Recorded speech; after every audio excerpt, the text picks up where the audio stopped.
Pep Guardiola's aspect of positional play involves building play from the back, use of goalkeepers, centre-backs, full-backs and midfielders to progress the ball from their defensive third to the attacking third.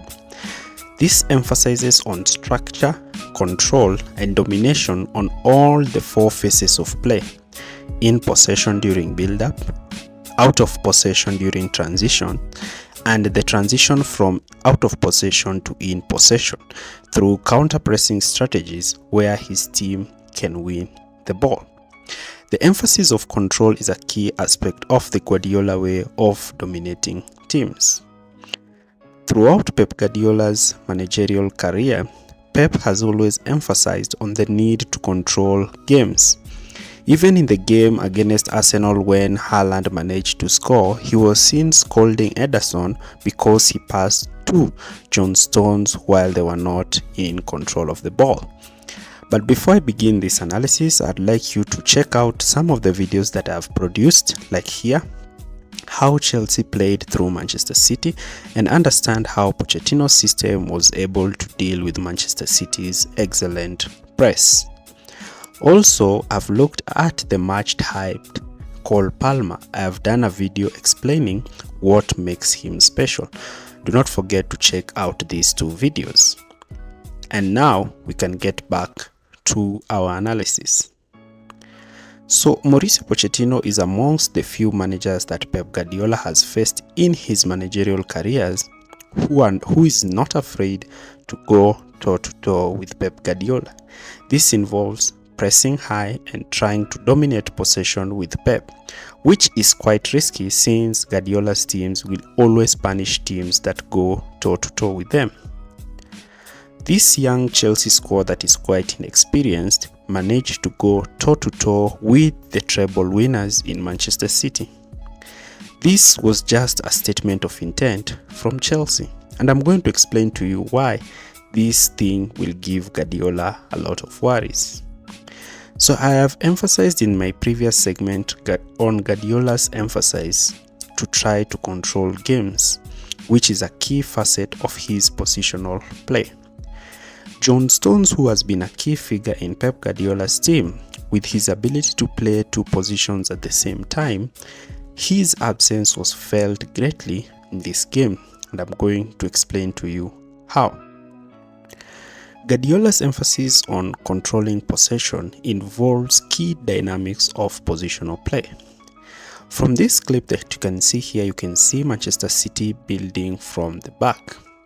But the crucial part that you need to understand in this Manchester City build-up is the position of John Stones, the most important player in this new Guardiola system.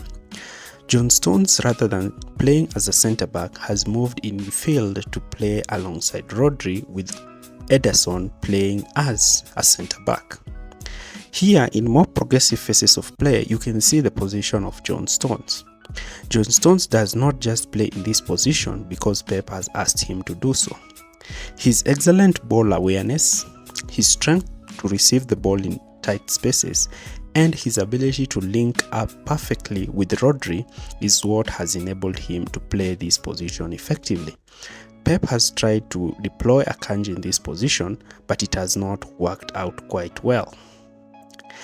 Now, looking at these stats, we can see one key dignifying thing about this game. Chelsea are almost close to 50-50% possession with Manchester City, something that is quite rare when you are playing against Pep teams. Also, looking at the shot on target, Chelsea are also attempting more shots closer to what Manchester City attempted. Now, this is indicating something positive about Chelsea this season. Looking from their stats, you can clearly see that Chelsea's this season is quite, looking at the green line, you can see that Chelsea have improved in all phases apart from their physicality. And you can see that Chelsea in all these three phases, their improvement is significant. And this showcases why Chelsea were able to play better against Manchester City. Do not forget to like, share and subscribe in our channel. So Chelsea Football Club underwent through one of their roughest periods last season. But this season, it seems like things are starting to click. And we saw that against these 3 games they played against Arsenal, Spurs and Manchester City. Let's understand how. So Manchester City's build-up strategy, as I showed you, involves pushing one centre-back in midfield to play alongside Rodri. And Chelsea anticipated this. So Chelsea sat in a 4-2-2-2 narrow block with Jackson and Conor Gallagher quite aggressive in pressing Ederson and Diaz. So in the first instances, we started to see Ederson trying to play balls over the top for the runs of Phil Foden. Now, Chelsea, on realizing this, decided to sit in a more conserved high to mid block with both Jackson and Conor Gallagher tying up the 2 pivots. Jackson started to push high up to impact the press, with Conor Gallagher following it up. Then we would see Cole Palmer rushing on to the fullback, and then we saw the excellent, brilliant Reece James also going tight on Jeremy Doku. Because Chelsea were employing a man-oriented high press, they needed to win the ball quick enough and effectively. Otherwise, Manchester City would have played through them quite easily. So, when John Stones is in the team, Manchester City find it quite easy building up, because his understanding with Rodri enables Stones to drop deep to play as the number 6, allowing Rodri to push further high up the pitch, where they can play quick layoffs and 1-2s together and free the other to attack spaces ahead, enabling Manchester City's front 5 to run at the opposition's back 4. Now, Stones was away, and now Akanji was the one who started in this position. So Manchester City, rather than having their back 3 system close to each other during build-up, Pep Guardiola prefers his outer wide centre-backs to start as wide full-backs, with only Ruben Diaz acting as the sole building player. Now, Chelsea created pressing traps where, when Ruben Diaz attempted these passes in midfield, Chelsea won the ball and immediately sprang into counter-attacks. In some situations, Chelsea were quite close in scoring against Manchester City, but were either wasteful or Ederson came to the rescue of Manchester City. This 4-4-2 narrow block created all sorts of problems for Manchester City, and therefore Guardiola decided to play his wide centre-backs closer to Ruben Diaz to enable Ruben Diaz to build up play. And this is when we saw Chelsea outside wingers moving aggressively, pressing these centre-backs and forcing them to play the ball back, where this would force Manchester City to go long, and this would see Chelsea winning the ball against Manchester City. So Chelsea's main aim was to create chaos for Manchester City by pressing them high and setting up pressing traps in midfield to limit Manchester City's build-up strategy. And that's why you saw throughout the match Pep Guardiola sat in his seat and was quite shocked, because Pep Guardiola's football does not thrive in chaos. Let me show you through some snippets how Chelsea did this. Here Manchester City are trying to build up from the back. You can see Cole Palmer has joined Jackson in pressing Manchester City high.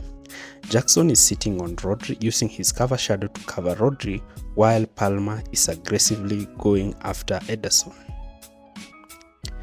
So Ederson decides to play the ball onto Akanji. Now Akanji has received the ball. Palmer has realized that the ball has left his zone and now is running back to try to cover Rodri, while Jackson is advancing towards Akanji to try to press him. Here you can see that Jackson is now close to Akanji, and now he's denying Akanji any chance to play the ball in the midfield region, while Cole Palmer is so intelligent to notice that Rodri is free and is dropping deep to try to cover Rodri. So Bernardo Silva decides to drop deep to receive the ball. Conor Gallagher has put his eye on Guardiola, and therefore Akanji could not pass the ball to Guardiola, since Conor Gallagher would have intercepted it, and also the touchline would have acted as an extra defender for Chelsea. So Akanji decides to play the ball to Bernardo Silva, but now Caicedo is man-marking Bernardo Silva and is touch tight to him. So Bernardo Silva cannot turn with the ball and attack the space ahead of him. and now is forced to run with the ball backwards. So Bernardo Silva tries his trickery, but Caicedo is very keen on him and is almost making a tackle that if Chelsea manage to win the ball in this position, Manchester City will be in grave danger. This is the kind of chaos that Chelsea were creating for Manchester City during their build-up. So Bernardo Silva decides to play the ball further up the pitch for Doku, who was dropping deep.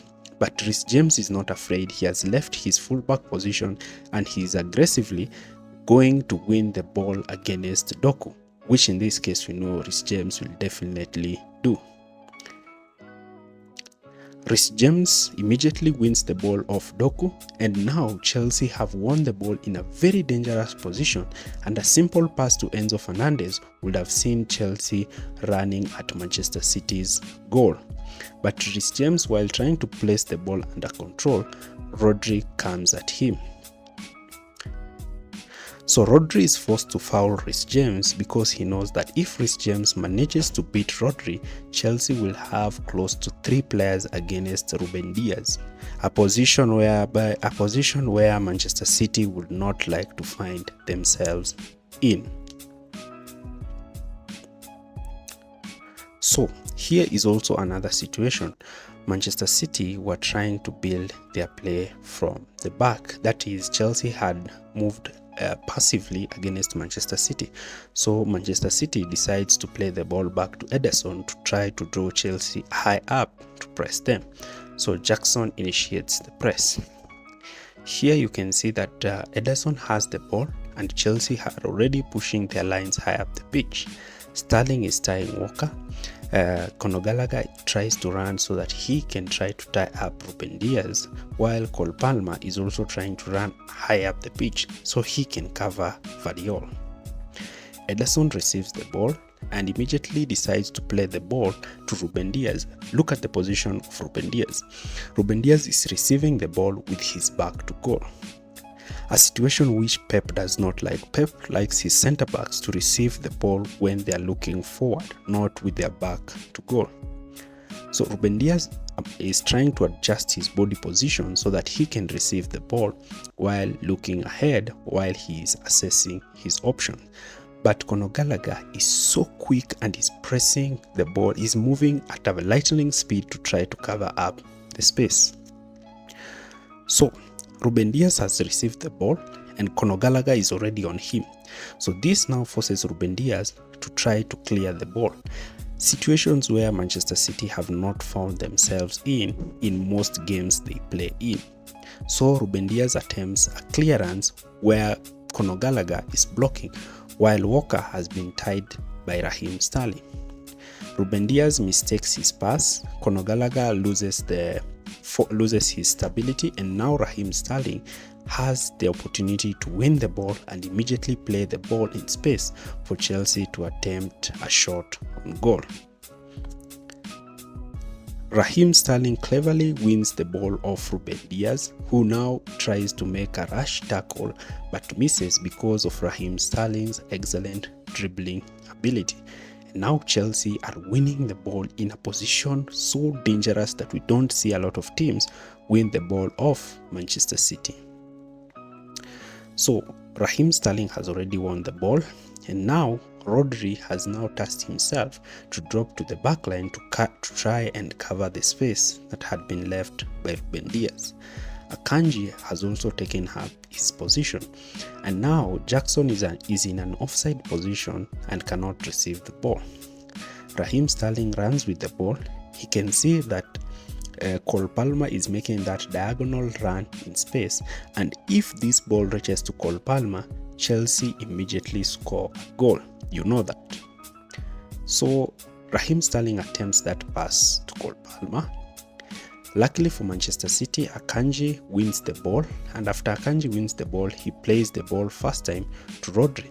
But Chelsea again are not relenting, are not dropping up in their structure, but are rather disrupting Manchester City build-up.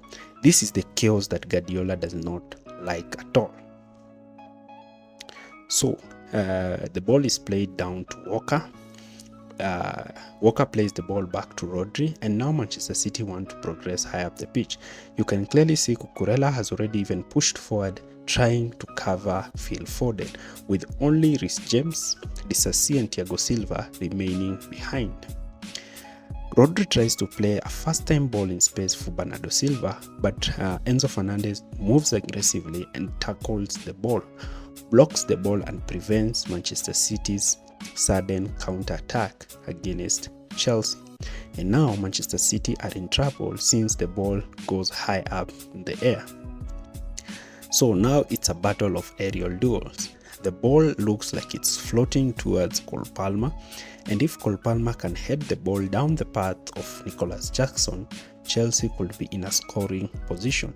This indicates the number of touches that Chelsea are having in Manchester City's defensive third. Now, not all the times Chelsea pressed Manchester City high, but you can see here Chelsea are in their narrow 4-4-2-2 block with their wingers playing close inside. Manchester City's players do not have time and space to receive the ball in between the lines because of Enzo and Caicedo covering both of them. So Diaz decides to play the ball to Guardiola, and immediately Cole Palmer springs out of his position and presses Guardiola, denying him any time and space to turn and try to play the ball to Julian Alvarez, who would have been in a 2v1 situation against Reece James. So Guardiola, under pressure, decides to play the ball back, and now Chelsea, rather than just sticking behind, decide to push their line up and try to grow and press Manchester City. Chelsea are moving now in a unit, going to disrupt Manchester City's build-up strategy. The ball is played back to Ederson, and now you can see that Chelsea's lines are now high up. The mid block that Chelsea had in their own midfield area has now pushed up and is operating that high to medium block that Chelsea under Mauricio Pochettino like to implement. So for the first time in many years, Chelsea created chaos against Pep Guardiola. They gave Guardiola a game that he could not forget. This is the first game that Guardiola managed to score 4 goals and did not win. Chelsea, excellent pressing strategy and excellent positional press disrupted Manchester City's build-up strategy. This is going to give Guardiola a lot of time to think and strategize how he will be able to deal with an opponent who will try to wage such a fierce battle against his excellent building strategy. Guardiola is used to playing against teams that allow them to build perfectly and freely from their defensive third. This game further emphasizes the role of John Stones in Pep Guardiola's build-up structure, and his absence in this game was greatly felt by Manchester City. Now, do not forget that I have done a video on how Chelsea effectively played through Manchester City, and in this video I have explained how this 3 at the back structure of Manchester City was exploited time and time again by Chelsea. And do not forget that I have also explained how Cole Palmer, in his pseudo-attacking midfield stroke right-wing position, created all sorts of problems for Manchester City. I have done an in-depth analysis on the tactical structure of Cole Palmer, and the link is in our timeline in this channel. So Pep Guardiola is going to face another fierce rival, a man who he knows, a man who understands the way he plays his games. And just like Chelsea, Klopp is also one manager who likes to create chaos for Pep. So Pep has played against a team that created chaos for him. He's now going to go into a game with another team that likes to create chaos for him. So how Guardiola comes up with a structure that gives Manchester City balance in both defense and attack, and gives his team the ability to control the game, will be quite crucial. And we have done an analysis on this. The video is in our timeline, or if it is not in our timeline, it will drop out soon. So if you've stayed with us, do not forget to like and subscribe, And if you've watched this video and you've enjoyed it, thanks for watching. See you next time.